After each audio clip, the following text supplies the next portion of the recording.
Good afternoon, everyone. Welcome back, Matt, and those of you who are traveling with the Secretary. Just pull up my opening comments here. All right, I'm going to start with an update on humanitarian assistance in Gaza.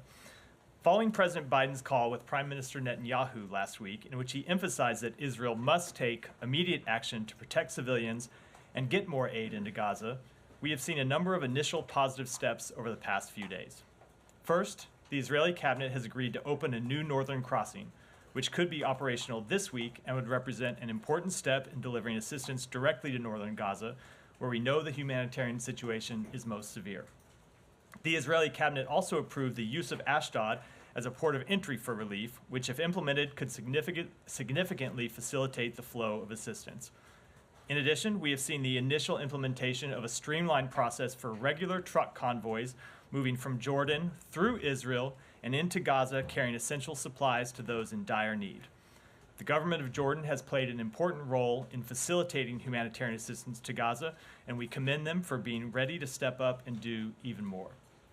Yesterday, 304 aid trucks entered Gaza, the highest number of trucks in any single day since the conflict began. That number represents a significant improvement, but it is important not just that we see the daily number continue to grow, but that it be sustained over time. Our hope is that by later this week, 350 trucks will enter Gaza each day, and we are working hard across the United States government to make that happen.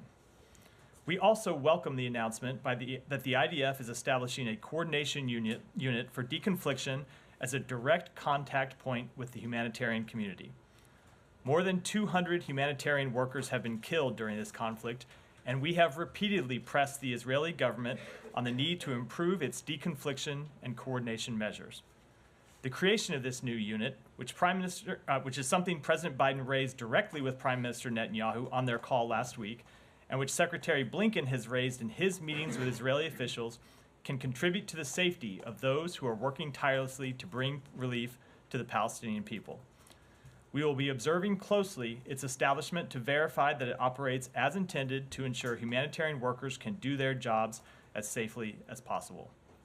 While we welcome these initial steps, it's crucial to recognize that much more needs to be done. Many Palestinians in Gaza are at risk of famine, and every single man, woman, and child in Gaza is experiencing food insecurity. So these recent efforts must be just the starting point for a sustained Israeli commitment to ensure that the people of Gaza have their basic needs met. We expect Israel to fully implement its commitments quickly, and we will be monitoring that implementation. As Secretary Blinken has said, ultimately, it is the results that matter, and we will be judging them on those results.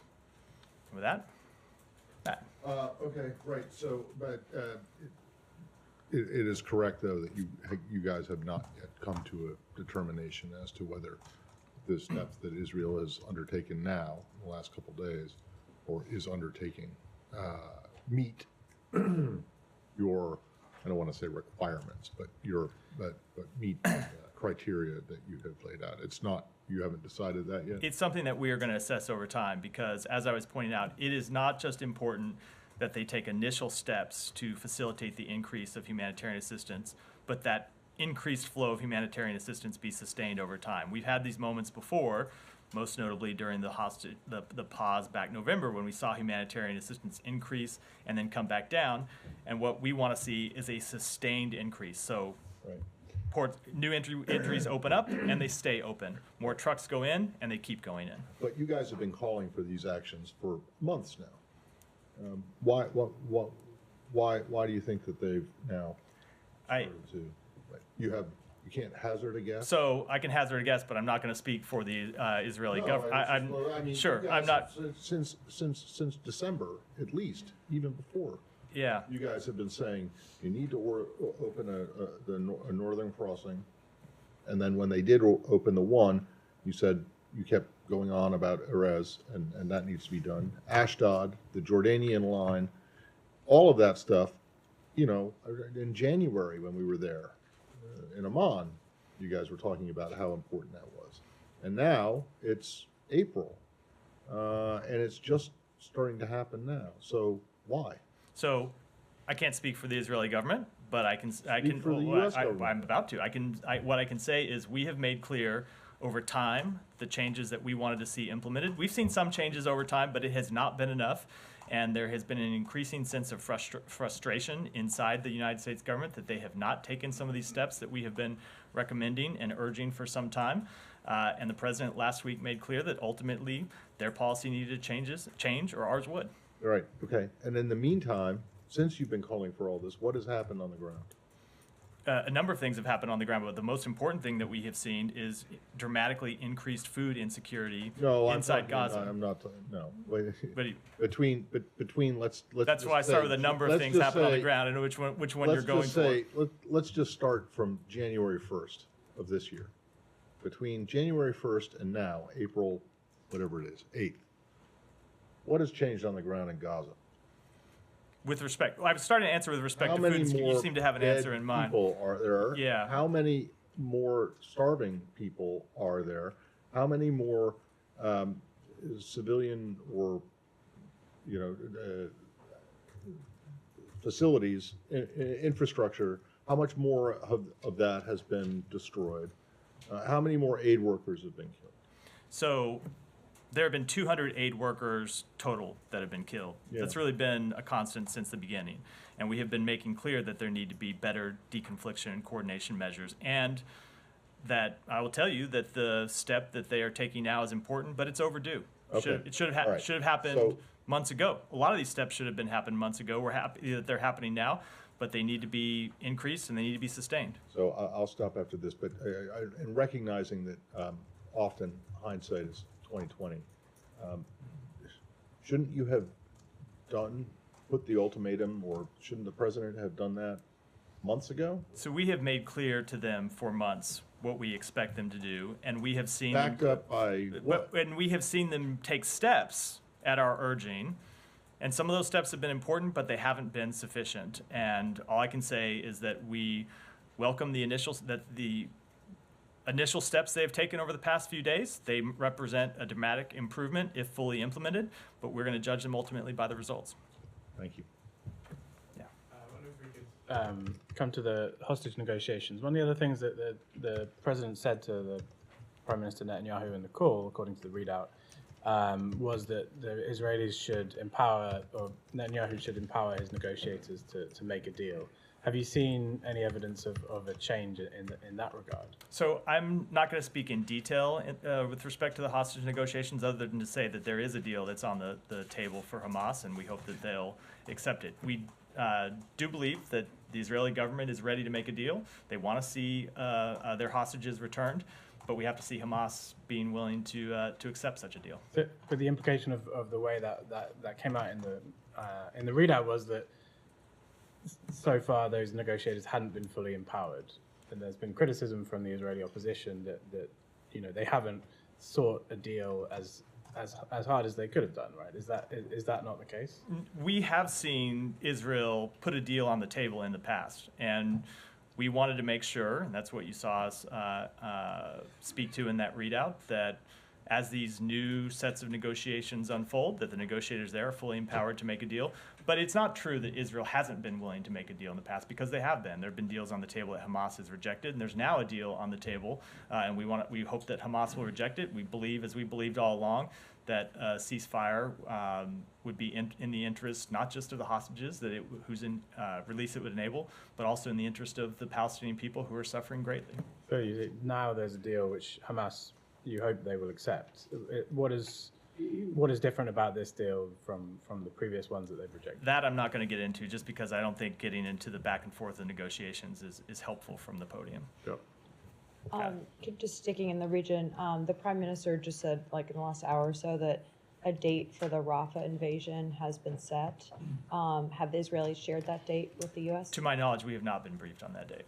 And given what the Israelis have briefed U.S. officials on to date in terms of their plans for the operation, I assume that what you've seen thus far would not be something that the U.S. would approve? So we have not yet seen them present a credible plan for dealing with the 1.4 million civilians who are in Rafah, some of whom have moved more than once, some of whom have moved more than twice.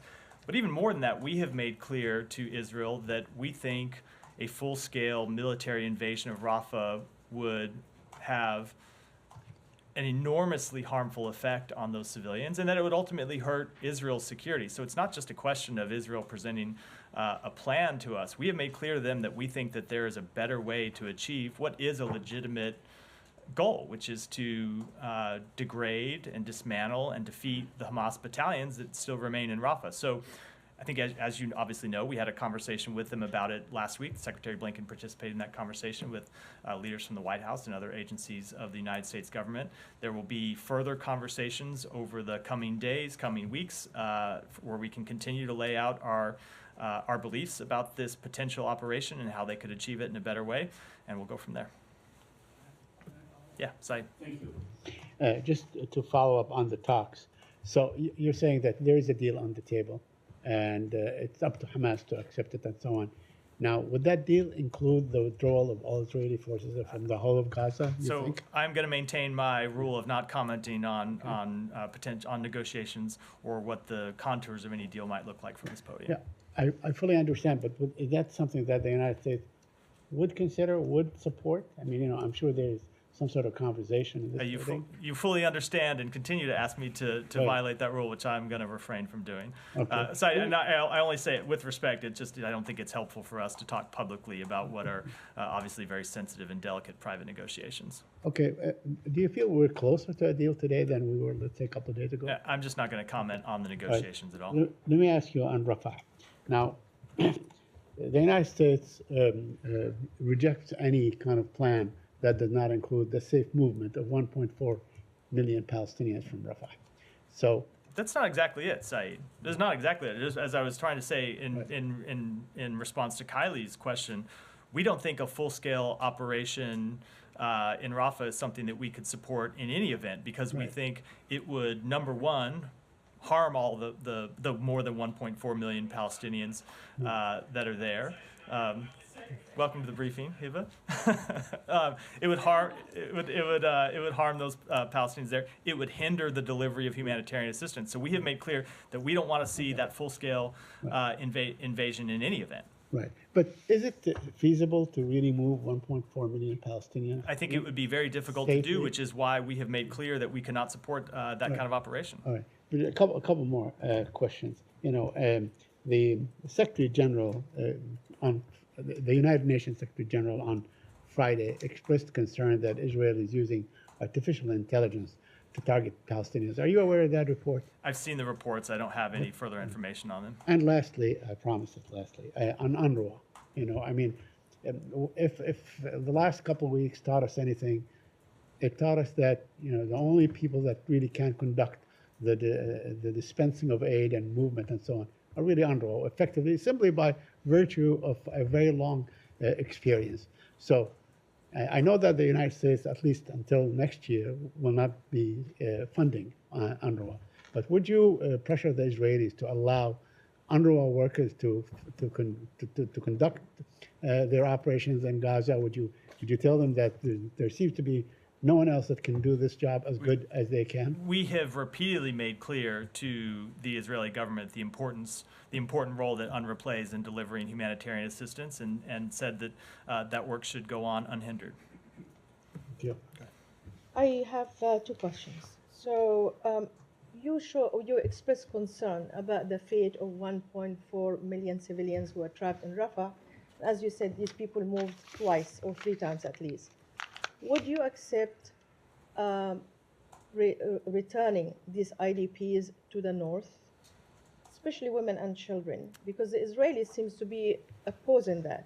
And by moving people from harm's way to an area that's being cleared and declared by Netanyahu as no military operations there and Hamas is not viable, so why not allowing these people to go back to their original home, So what left from them? we have made clear, the Secretary has spoken to this on a number of occasions, that we do want to see the Palestinian people be able to return to their homes, whether they be in Khan Yunis, whether they be in the north. Now, it needs to be safe for them to do so.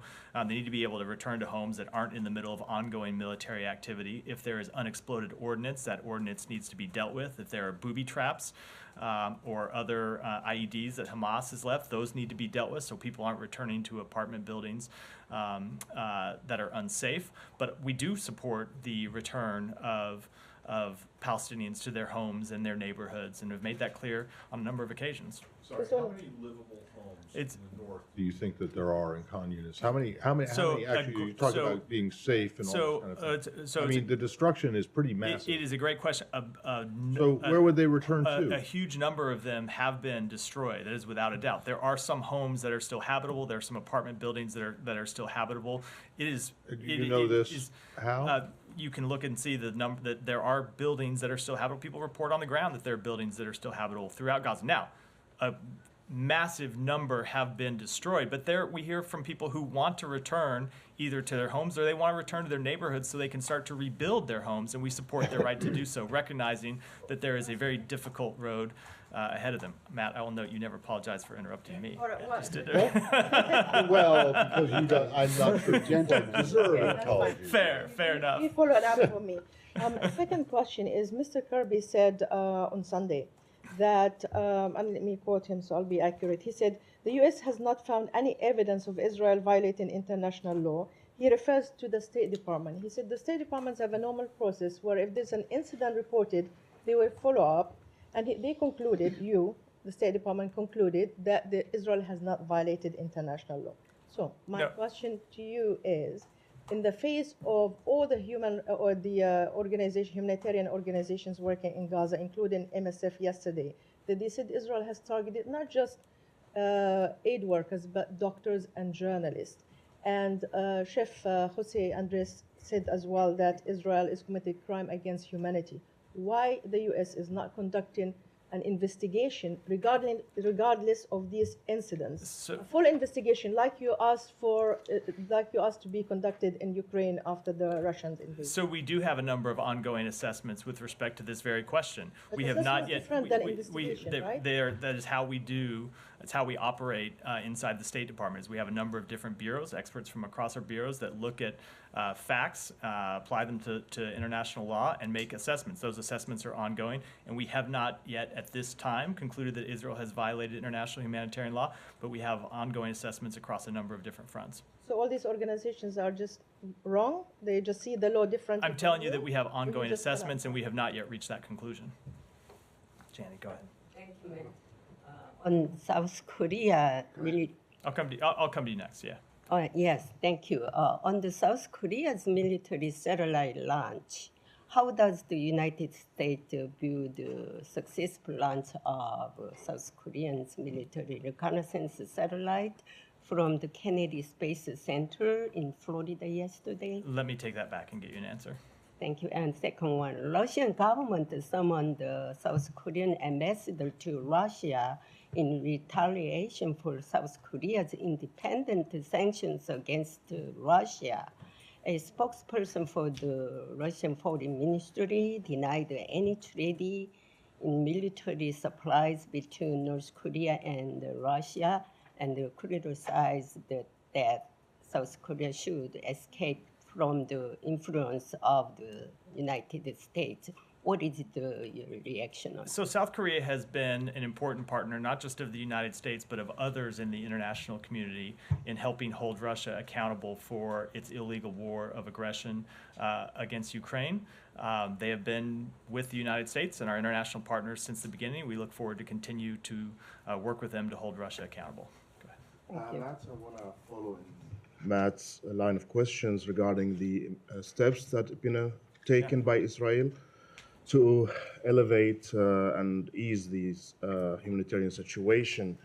And I cannot but think that this because of what been reported, the threat of change of U.S. policy toward Israel during the call between President Biden and Prime Minister Netanyahu. But don't you think, because you've been pressed here by press and by humanitarian organizations to do that early, a few weeks early, maybe a couple of months early, don't you think that you were several steps behind? And if you acted this way, by waving this wand toward Israel, then they took the steps earlier, so many lives will be saved. I can only answer that by pointing again to how much we have worked on this question, and it hasn't just been a question of working on it over the last couple months, the first few months of 2024. It's something that we have been engaged in since day one. And if you look at the Secretary's very first trip to the region, just a week after October 7th, one of his top priorities was to open Rafah back then, which was closed, for the delivery of humanitarian assistance. And you saw President Biden on his first trip, when he came to Israel, pressing Prime Minister Netanyahu to open Rafah to allow humanitarian assistance to get in. We have consistently pushed to do that, and we have delivered results time and again in getting new crossings open and getting an increase in humanitarian assistance. Now, I think what you have heard from a lot of us inside the United States government is that there has been a growing sense of frustration that Israel hadn't done enough, and that their policy needed to change, and that they needed to allow more humanitarian assistance in. So all I can say is, when you look at where we are today, we welcome the steps that they have taken, but what I'm trying to get at is, in response to your question, this is not an end of the process. We've seen them take initial steps here over the past few days, but we want to see much more. And so we are going to be watching them over the coming days, the coming weeks, to see that the steps they have announced actually lead to improved results. And we will make assessments and make determinations of our policy based on those results. But my question was, don't you think that the process is slow? If you push harder by threatening earlier, you will get better results, because it seems that the Israelis are susceptible to you when you wave this wand. And what I'm saying is, we have pushed them on a number of things over time and seen them take results. We have seen the impact of American diplomacy. We have seen them open 3 crossings before the past few days to get humanitarian assistance in. We have seen them work with Jordan to allow convoys. And ultimately, what we determined is that the steps they had taken didn't deliver to what we thought they ought to. So we had seen them promise to let more trucks come in, and the delivery of trucks increases, but not enough. And so ultimately, when you look at the past few months where we have seen them make commitments and they deliver on those commitments, maybe partially, or maybe because of logistic reasons or bureaucratic reasons, the steps that we thought would be fully implemented end up being partially implemented. Ultimately, that's where you see this sense of frustration in the United States government, where we tell them that ultimately, if your policy doesn't change, ours will have to. Now, again, I want to, the point I was trying to make a minute ago when I responded to your question is, I don't want to stand here today and say that everything has been solved, because we're not ready to say that. We have seen good initial steps, but we want to see how they're actually implemented to make sure that there is no Palestinian in Gaza who is going hungry. And until we get to that point, we're not going to be satisfied. My last question is about the Iranians threatening to retaliate on the airstrike that struck their consulate in Damascus by attacking Israel directly. The Israelis say that they are put steps to ready themselves for such a strike. Are you worried that this will ignite the whole region if it happened? We have been concerned about the risk of escalation since October 7th, and one of the things you have seen us consistently engage in is diplomacy to try to lower that risk of escalation. We have made clear directly to the Iranian government that it should not use this incident as a pretext to attack American troops or American facilities in the region, and we will continue to make clear to them that they should not take any escalatory actions. So just on that, Yeah. in reference to the Mexico-Ecuador situation, which you have a problem with the Ecuadorians going into the Mexican embassy, is it still the U.S. position that what happened in Damascus did not involve a legitimately protected diplomatic facility as covered by? It is our position that we are still attempting to answer that question, whether it was a consular facility or not. And if it was? I don't want to deal with hypotheticals. We're trying to determine the facts of the situation. Well, I'm not sure. I mean, this is now several days old. What exactly is it that you're waiting for? We are waiting on a final determination. It's From something whom? we're looking into. We're making our own assessment based on facts and the facts that we continue to gather. From the people that you have on the ground in Damascus? We have a variety of ways to gather information. Oh, okay. Okay. What are they? I'm not going to get into them here, but we obviously have intelligence capabilities Well, the and Israelis the say ability it wasn't a legitimate diplomatic. I understand that, and we're gathering our You don't agree with that? No, At least not yet. what I said is we're gathering our own facts and making our own determination Well, okay, how? by looking at the facts and making a determination. I'm not going to take you inside the process, but we're gathering. I mean, what? We're Are you gathering. looking at We're satellite gathering as much. satellite imagery or something like that? We are. I'm not going to get into the exact facts that we are gathering, but I can Well, tell how you are we you are so looking. sure that we- the because Mexican embassy in Quito is a diplomatic? it is a long-established Mexican And embassy. this wasn't long established? That is ultimately the question that we are trying to determine. Even if it was an established diplomatic facility and there were also, like IRGC folks in there, would that justify an attack? Again, I'm not going to get into hypotheticals. We want to answer the factual question before moving on to that second order one. And just one more question on this, this Iran threat that has been discussed by U.S. officials. There are some reports that the expectation is that the target is expected to be in Israel. Is that accurate? I am not going to speak for the Iranian government, obviously. I think we would send a loud and clear message to them that they should not escalate in any event, whether that means inside Israel or elsewhere in the region. But I'm not asking you to speak for the Iranian government. I'm asking you to speak for what the expectation of where that threat Right, would and I'm not actually going to is. I'm not going to speak to any expectation. Our to the extent that we have an expectation, it is that Iran not escalate this conflict any further, and we have made that clear to them. Why don't you want to publicly speak about where that threat is if you guys are saying it's in the region and obviously the hope is to. I think you might prevent it understand from why I don't happening? want to speak to intelligence matters from this podium. Stay in the region. Yeah, keep to go. Said that you have had direct communication with the Iranian government. Have there been any communications during the past few days, specifically, since apparently reports out of Tehran are saying that they have set conditions for them not to retaliate?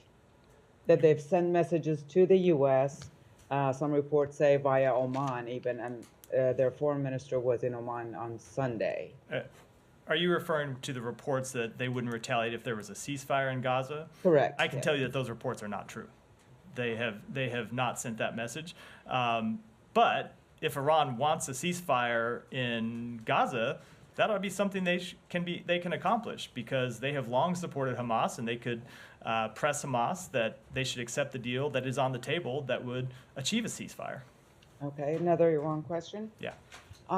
The U.S. has consistently said that it coordinates with the European Union on actions it takes against Iran, specifically, or one example, sanctions. Now, the European Union has lifted its sanctions on a certain company, Arvon Cloud, which both the U.S. and again EU said that it was complicit in disconnecting people's access to the internet.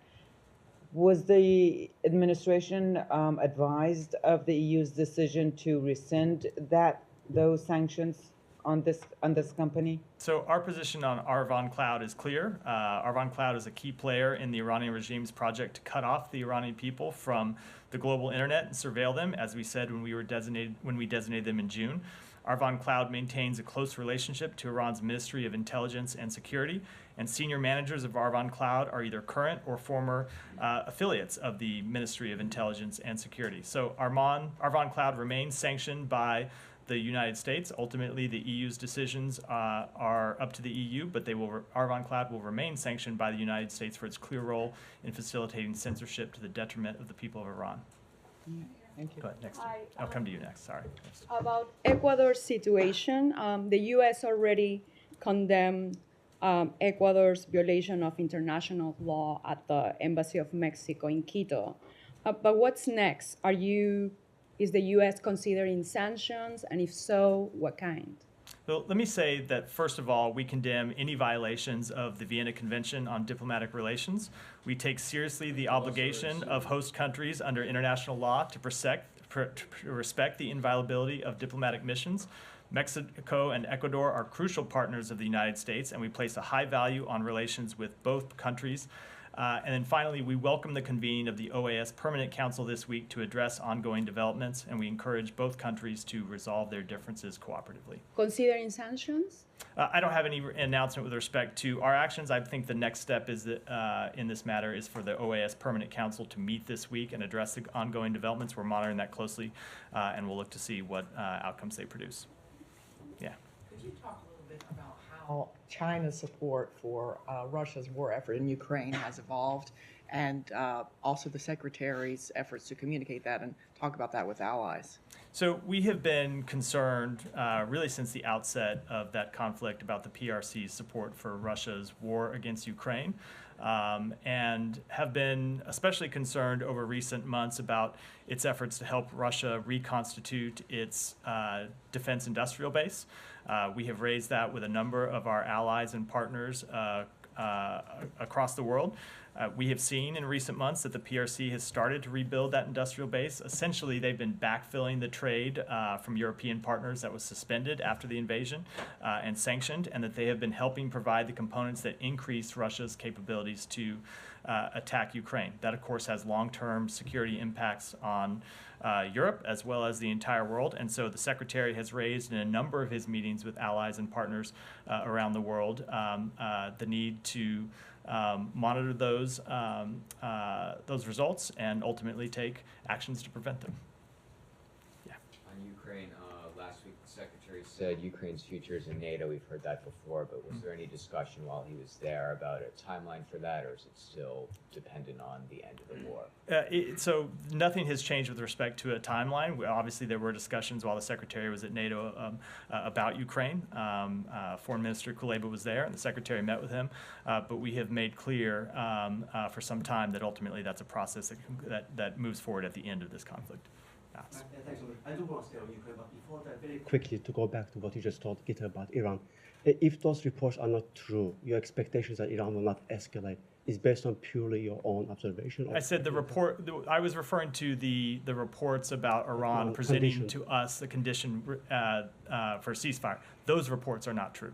But I'm not going to speak to what Iran may or may not do. Got it. Thanks so much. Moving to Ukraine, any comment on the last weekend's attacks on Europe's largest nuclear plant? How alarmed are you, and what do you know for sure about what's going on? Because we have seen increasing disinformation campaign launched by Russia. So we are aware of the reports of a drone attack at Zaporizhzhia nuclear power plant. We are continuing to monitor the conditions at the plant, including through official reporting from the IAEA, which fortunately notes that the damage resulting from that drone strike has not compromised nuclear safety. You have heard from us before our belief that Russia is playing a very dangerous game with its military seizure of Ukraine's nuclear power plant, which is the largest in Europe. It's dangerous that they've done that, and we continue to call on Russia to withdraw its military and civilian personnel from the plant, return full control of the plant to the competent Ukrainian authorities, and refrain from taking any actions that could result in a nuclear incident at the plant. Thanks so much. President Zelensky called for increasing defense aid, defense support ahead of his meeting with UK Foreign Minister. The Secretary agreed with I mean, there was a call between the two, Zelensky and UK Minister, with Foreign Minister's article today. What was the last part? The Foreign Minister wrote an article and he called for...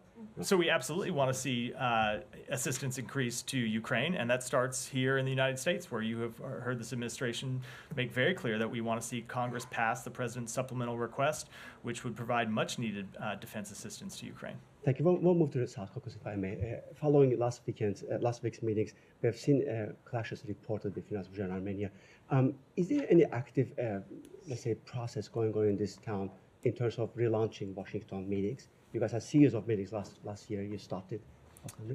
We have made very clear that the path forward for resolving this conflict is ultimately at the bargaining table. I don't want to speak to any upcoming meetings, but we have always made clear that we welcome dialogue. When the Secretary has communicated with the leaders of both Armenia and Azerbaijan, he has made clear that there needs to be dialogue between the two parties. We are happy to play whatever role we can to facilitate that dialogue, and we'll continue to do so, but I don't want to preview any specific upcoming meetings. Any reaction to the clashes itself? So let me take that back. Thank you. And finally, if I may, I know my Georgian colleagues will also press you on that. You guys have put out a statement over the weekend. You said that you reached out to Georgian Dream government and conveyed your concern about the Russian law yet they moved on. As you know, they submitted their draft today. What is your policy here other than just wait and see?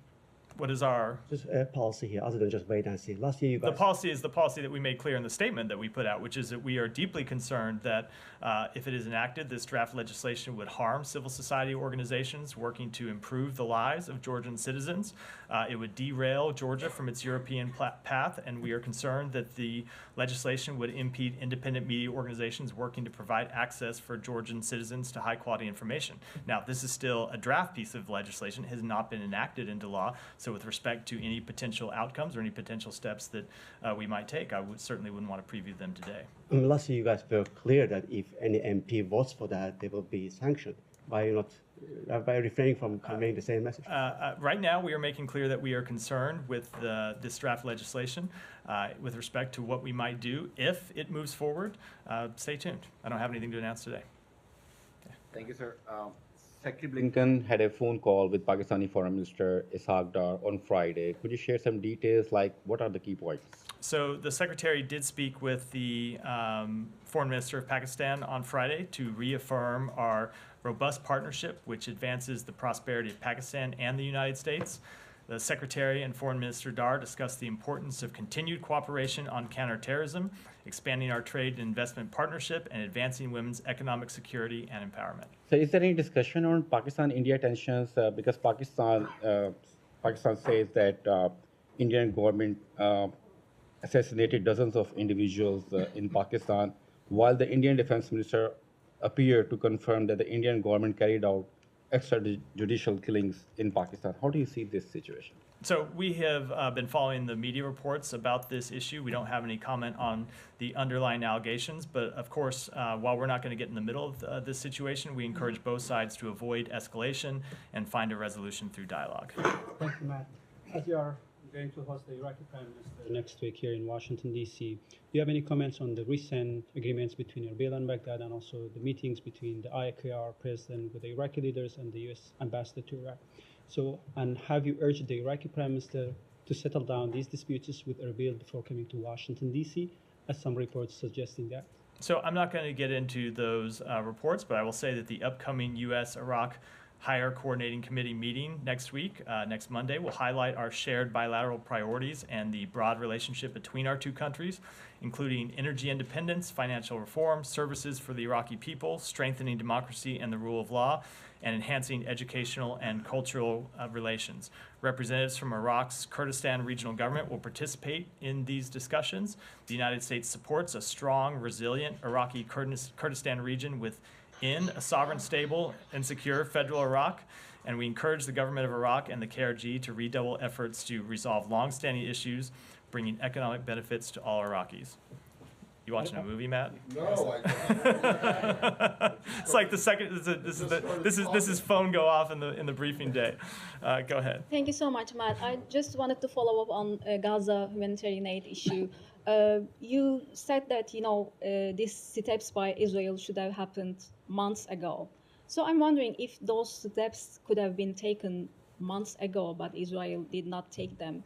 Does that mean Israel was blocking the aid? Because we had this discussion before in this room, and you said you didn't think that they were blocking. No, it says what it means is that there's more that they could have done. And so we have seen them, as I said in response to one of the earlier questions, we have seen them take some of these steps. And then what has happened on a number of occasions is that ultimately some of the ways that you could increase the delivery of humanitarian assistance break down for a variety of different reasons. And I think that's why you've seen senior officials inside this government get incredibly frustrated that the steps towards improvement we thought we were going to be taken ultimately didn't materialize. And it's why you heard me say in my opening comments that when we look at the actions over the past 3 days, ultimately we're going to judge them by the results.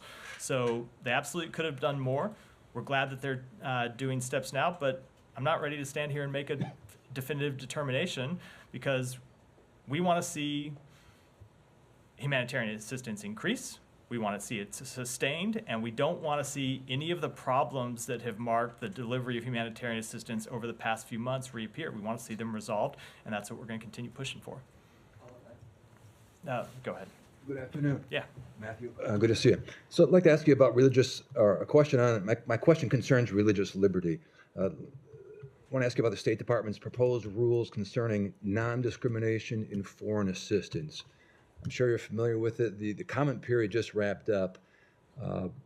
Catholic leaders recently stated some concerns. One is, quote, "We respectfully urge the State Department, to ensure that NPRMs, known as the proposed rulemakings, honor religious liberty," end quote. My question, will the State Department honor religious liberty? Of course we will honor religious liberty. Moving on, wait, one more here. Right. The NPR, the church, the Catholic leaders also say the NPRMs, the rulemaking could chill, quote here, could chill Catholic entities' participation in foreign aid programs. What's your reaction to those concerns? So I'm not going to speak with respect to ultimately how we will decide on a specific rulemaking. There's a process that we go through here when it comes to any rulemaking that includes the solicitation of comments from outside groups and outside individuals. We take all of those seriously and ultimately take it into our decision-making process. Yeah, go ahead, all the way in back. Thank you, Matt. I'm wondering if there is a new dimension emerging in the Indo-Pacific strategy, given United States' constructive engagement with Chinese authority and including President Biden's 105 minutes phone call with the Chinese President Xi in recent days. So our policy with respect to engagement in the Indo-Pacific has been consistent since the outset of this administration. And that is, we make clear when it comes to China specifically, which you raised in that call, that there are areas where we have concern with actions that China has taken. There are areas where we want to work together with China to address mutual concerns, for example, with the trafficking of fentanyl, which has impacted millions and millions of Americans. And ultimately, it is our job to manage the relationship responsibly to prevent any unintended escalation. At the same time, we are going to work with our allies and partners throughout the Indo-Pacific region on our broad vision of a region that is safe and secure and democratic. Is that true? The U.S. ambassador in Dhaka, Peter Hess, was in hiding just before Bangladesh's one-sided election due to alleged Indian pressure. The accusation was reportedly made by a senior Indian diplomat and former ambassador to Bangladesh during a book launching ceremony in New Delhi.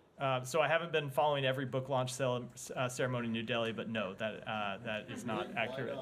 I have a few other things on my plate, as much as I would like to. Go ahead in the back. Thank you, Matt. Netanyahu said the military is preparing to move more than 1 million Palestinian civilians out of Rafah and then carry out an attack. Would you please clarify? You repeated many times, confirmed that the Palestinians will not be evacuated.